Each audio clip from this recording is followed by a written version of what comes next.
Paz de Cristo, amigos. Mais uma vez, vosso irmão Cícero Torres, para uma meditação da Palavra do Senhor, que eu quero compartilhar com vocês nessa tarde, hoje, 16 de janeiro de 2019. Quero trazer uma palavra para vocês que está na carta de Paulo aos Romanos, para a Igreja de Deus que está em Roma. Carta de Paulo aos Romanos, capítulo 12, versículo 1. Diz assim o apóstolo Paulo: Rogo-vos, pois, irmãos, pela compaixão de Deus, que apresenteis os vossos corpos em sacrifício vivo, santo e agradável a Deus, que é o vosso culto racional.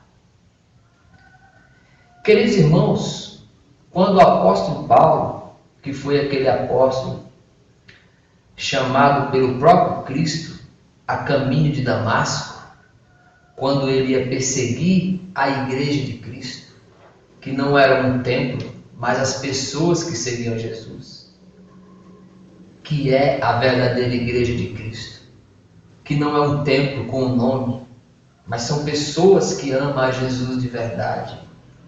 Por isso ele disse: ser-me-eis discípulos. Jesus nunca disse: sejam evangélicos, sejam católicos, sejam protestantes, sejam pentecostais, sejam assembleianos, sejam batistas. Mas ele diz: ser-me-eis discípulos. O que é um discípulo? Não é alguém que segue uma religião. Um discípulo é alguém que está debaixo da disciplina de um mestre. E Jesus disse: a ninguém chameis mestre, a não ser o vosso Cristo. Por isso, ele é o mestre. E Paulo, que era seguidor de Cristo, ao ponto de dizer que: sede meus imitadores, como eu sou de Cristo.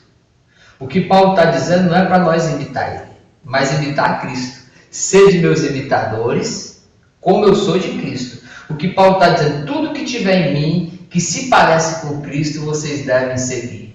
Mas se em algum momento da minha vida eu cometer alguma falha humana, que não se parece com Cristo, vocês não devem me seguir.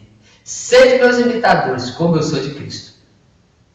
Então Paulo, que trouxe essa carta aos Romanos, enviou essa epístola aos Romanos, ele começa dizendo: rogo-vos, pois, irmãos, pela compaixão de Deus. Deus em Jesus tem compaixão da sua igreja. É por isso que Jesus Cristo morreu na cruz do Calvário, para remir todos nós dos nossos pecados, porque sem derramamento de sangue não há perdão de pecados, não há remissão de pecados. Por isso que todos os cordeiros que foram mortos no Antigo Testamento era apenas uma simbologia. Mas quem é o verdadeiro cordeiro que tira o pecado do mundo? Foi aquele que João Batista, na hora de batizar, quando ele estava batizando as pessoas no Rio Jordão, ele olhou para Jesus e disse assim: eis o Cordeiro de Deus que tira o pecado do mundo. Então, sem mim nada podereis fazer. Só Jesus purifica os nossos pecados. O sangue de Jesus nos purifica de todo pecado e nos torna mais alvo que a neve. O sangue de Jesus. E ele diz: rogo-vos pela compaixão. Deus então tem compaixão de nós. Por isso ele disse: pode uma mãe esquecer o filho, mesmo que esta se esqueça de vós. Contudo, eu jamais me esquecerei de ti, pois tenho gravado vocês na palma das minhas mãos, diz o Senhor. E aqui ele diz que nós devemos apresentar os nossos corpos em sacrifício vivo, santo e agradável a Deus, que é o vosso culto racional. Então, o que é apresentar os vossos corpos em sacrifício vivo? Não está falando de um corpo físico. Está falando do meu ser, vossos corpos. Todo esse conjunto que forma o Cícero. tricotomia, corpo, alma e espírito. Que todo o meu ser seja apresentado a Deus vivo, em sacrifício vivo. E o que é vivo para Deus? Será que vivo para Deus é só existir? Não. Porque uma vez ele disse, deixe os mortos sepultarem os seus mortos.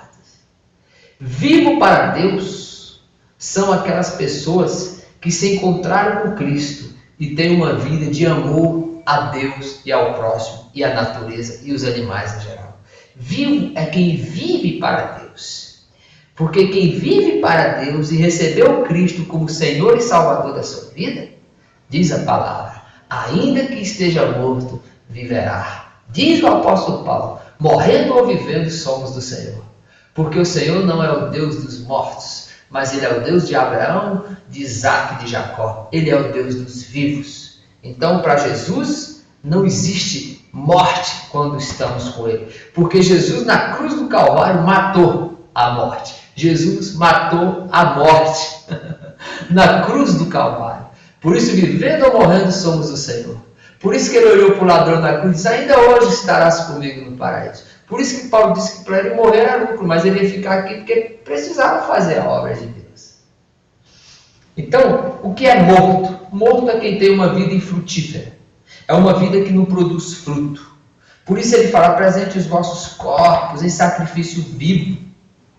Sirva ao Senhor como vivo de verdade, amando o próximo, que a sua generosidade, o seu amor alcance o seu irmão. Viva aquilo que Cristo ensinou você a viver. Como um samaritano, sabe? Que olhou para aquele homem quando o sacerdote, o levita, passou de largo. Ele ajudou aquele homem passando azeite em suas feridas e cuidou daquele homem. O que Jesus ensinou? Vai e faça da mesma forma.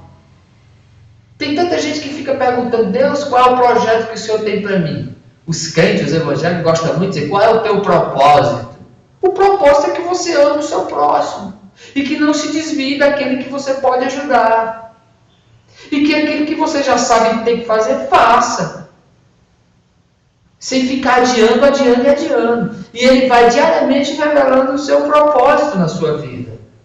Quando ele mandar, vá. O que a palavra diz você fazer, faça. Não fique perguntando o que deve fazer, que a palavra já respondeu tudo o que você deve fazer.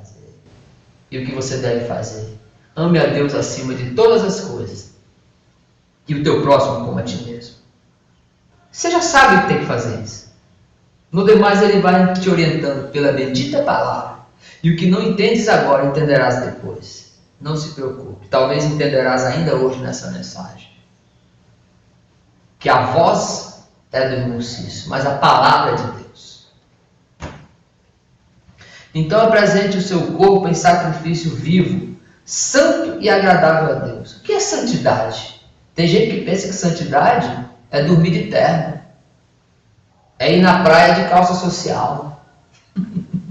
E o tempo todo ficar misericórdia, aleluia, oh glória, aleluia, misericórdia. Santidade é coerência cristã. Santidade é você dar sempre razão a Deus em tudo. E aquilo que você não conseguir fazer que Ele pediu, peça perdão e peça para Ele te ajudar, que Ele vai te ajudar. Santidade é viver o amor de Deus.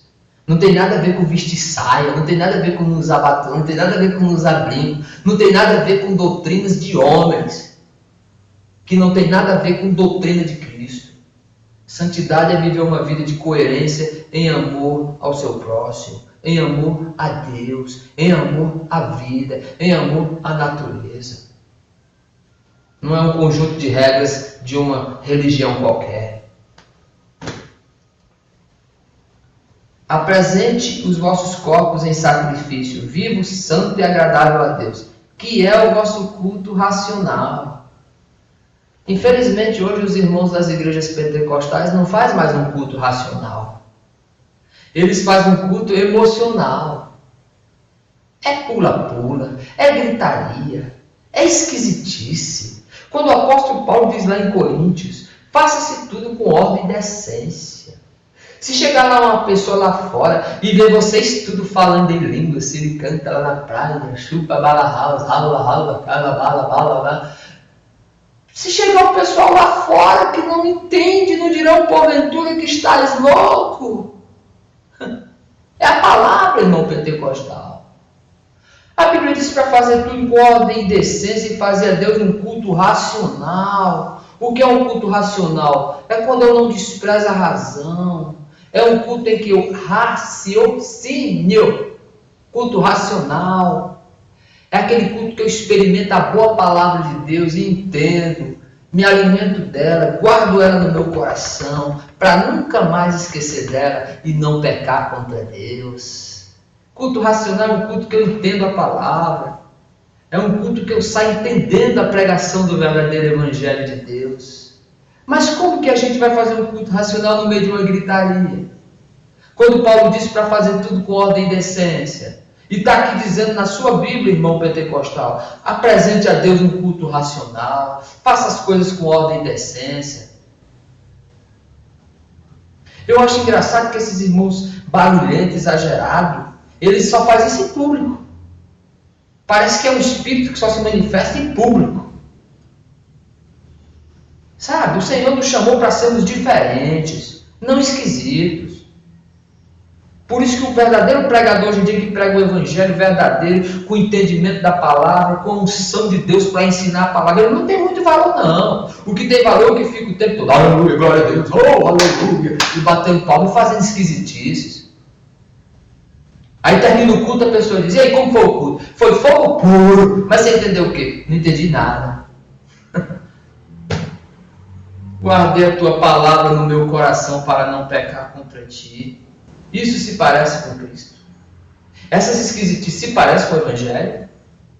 Você viu Jesus fazendo isso na palavra? A Bíblia mesmo diz, se não houver intérprete, esteja calado e fala consigo mesmo e com Deus. A Bíblia condena quem fica fazendo oração e gritando nas esquinas, e está cheio de pentecostal que adora ficar gritando nas praças, quando a Bíblia diz que Jesus não fazia clamores nas praças, gritaria na praça. Mas aonde ele encontrava alguém que queria ouvir a palavra, ele manifestava a palavra, ele falava do Evangelho naturalmente, porque onde o homem de Deus vai, ele é uma carta escrita, não precisa esse tipo de coisa. Não precisa obrigar aquela pessoa que não quer te ouvir e você quer obrigar ela a te ouvir. Por isso que aqui nessa comunidade eu nem uso o microfone para pregar. É uma conversa com os irmãos. Porque o irmão que está lá do outro lado da rua não é obrigado a ouvir a minha palavra. E eu tenho que respeitar. Fazer um culto racional é ter uma vida cristã com ordem e decência diante do Senhor. Culto racional. Aí capítulo 12, versículo 2 de Romanos diz, e não sedes conformados com este mundo, não deixe que esse mundo venha moldar vocês, não venham entrar na mesma forma, conformado na mesma forma. Não sede conformado com este mundo, com esse sistema, mas seres transformado pela renovação do vosso entendimento.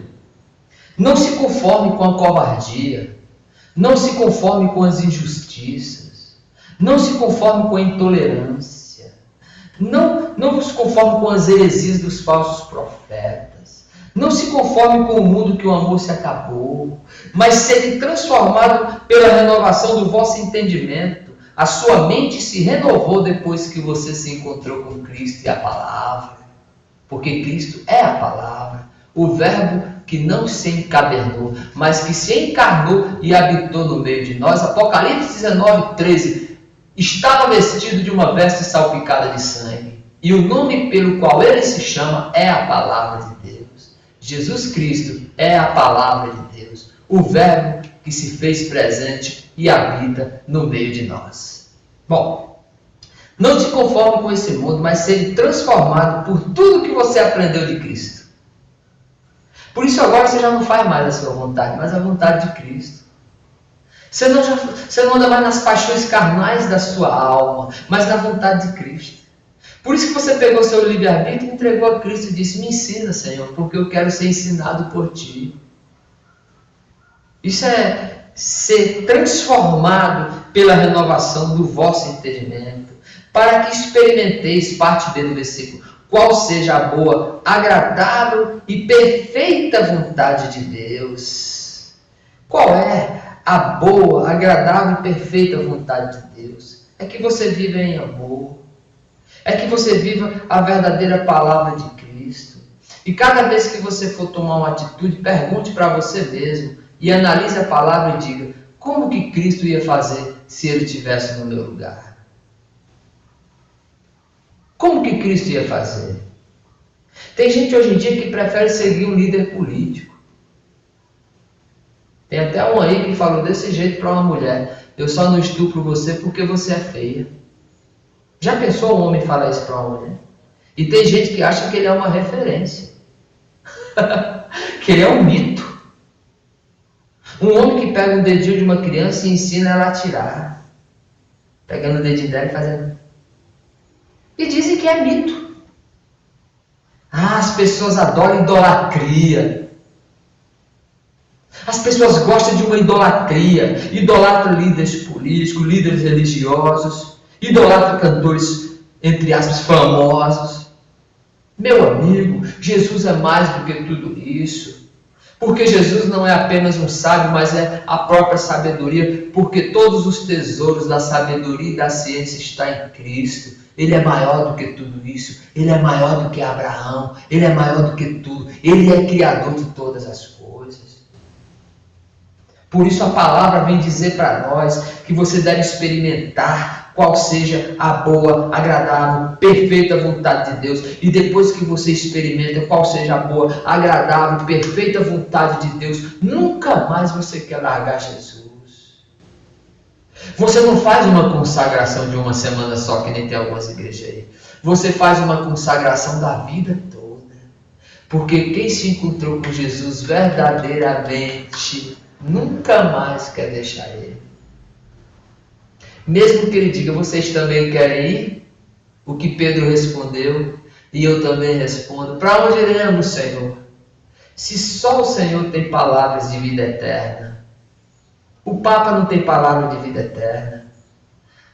As igrejas evangélicas não têm palavras de vida eterna. Elas só têm palavras de vida terrena. Só falam de bênçãos materiais, de comprar casa, de carro, disso. E Apocalipse diz que eles estão pobres, são miseráveis, são cegos, são nus, está na carta de Laodiceia, lá em Apocalipse. Ele fala de uma igreja que fica dizendo: nós somos ricos, temos de tudo, e não sabe que é um miserável, pobre, cego e nu. Está lá em Apocalipse, a carta da igreja de Laodiceia, que se parece muito com a igreja aí que passa na televisão aí, que as pessoas ficam dizendo: agora eu tenho carro, tenho casa, tenho isso, tenho aquilo, como se isso fosse favor de Deus. Eu tenho essas coisas, eu não associo isso a favor de Deus, porque o favor imerecido de Deus é a vida eterna, e esta é a promessa que Ele nos fez, a vida eterna, e as coisas da terra a gente conquista com esforço. No suor do teu rosto comerás. Este é o princípio. Por isso que nessa comunidade aqui eu não oro para ninguém comprar carro, nem comprar casa. Eu oro para você ter paz, para você ter harmonia, para você amar teu irmão, para o Senhor te curar o corpo, a alma, o espírito, para você viver o verdadeiro evangelho, porque foi assim que Cristo me ensinou. Para que você experimente qual seja a boa, agradável e perfeita vontade de Deus. Que é você viva o verdadeiro amor, que é que você entenda o verdadeiro evangelho de Cristo.